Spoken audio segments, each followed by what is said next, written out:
സമസ്തയിൽ ശുദ്ധീകരണം വേണമെന്ന് CIC general secretary Abdul Hakkim Faizy. പ്രശ്നപരിഹാരത്തിന് സമസ്തയ്ക്ക് താൽപര്യമില്ലെന്ന തോന്നലാണ് സിഐസിക്കുണ്ടായത്. പുരോഗമന ആശയങ്ങളോടുള്ള വിമുഖത ഒഴിവാക്കണമെന്നും സമസ്ത പറഞ്ഞ എല്ലാ നിബന്ധനകളും സിഐസി അംഗീകരിച്ചതാണെന്നും അബ്ദുൽ ഹക്കീം ഫൈസി പറഞ്ഞു. സൊസൈറ്റി നിയമപ്രകാരം തടസ്സമുള്ളതൊഴികെ സമസ്ത ഉന്നയിച്ച എല്ലാ നിബന്ധനകളും സിഐസി 2 തവണ അംഗീകരിച്ചതാണ്. എന്നിട്ടും പ്രശ്നം പരിഹരിക്കാത്തതിന് പിന്നിൽ മറ്റു കാര്യങ്ങളാണെന്ന് സിഐസി ജനറൽ സെക്രട്ടറിയായി വീണ്ടും തെരഞ്ഞെടുക്കപ്പെട്ട അബ്ദുൽ ഹക്കീം ഫൈസി പറഞ്ഞു. നടന്നുകൊണ്ടിരിക്കുന്ന സംഭവവികാസങ്ങളിൽ രാഷ്ട്രീയ ചുവടുമാറ്റത്തിന് പങ്കുണ്ട്, വ്യക്തിവിരോധങ്ങൾക്ക് പങ്കുണ്ട്, പുരോഗമനാശയങ്ങളോടുള്ള വൈമുഖ്യം, അങ്ങനെ ഒരുപാട് ഘടകങ്ങൾ ഇതിലുണ്ട്. യാഥാസ്ഥിക നിലപാടുകളിൽ നിന്ന് സമസ്ത പിന്മാറണം. മുഷാവറയിലെ 2 വ്യക്തികളാണ് സിഐസിയുമായുള്ള പ്രശ്നത്തിന് പിന്നിൽ.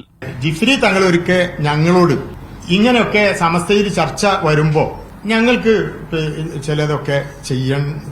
ചിലതൊക്കെ ചെയ്യേണ്ടി വരുമല്ലോ, ചില മോര്യന്മാർക്ക് നിങ്ങൾ ഈ പറഞ്ഞത് മനസ്സിലാവില്ല. ജനുവരിയിൽ എറണാകുളത്ത് നടക്കുന്ന സിഐസി ഫെസ്റ്റിൽ സാദിഖലി തങ്ങൾ, വി.ഡി. സതീശൻ തുടങ്ങിയവർ പങ്കെടുക്കുമെന്നും സിഐസി ഭാരവാഹികൾ അറിയിച്ചു. മുഹമ്മദ് അസ്ലം, മീഡിയ 1, മലപ്പുറം.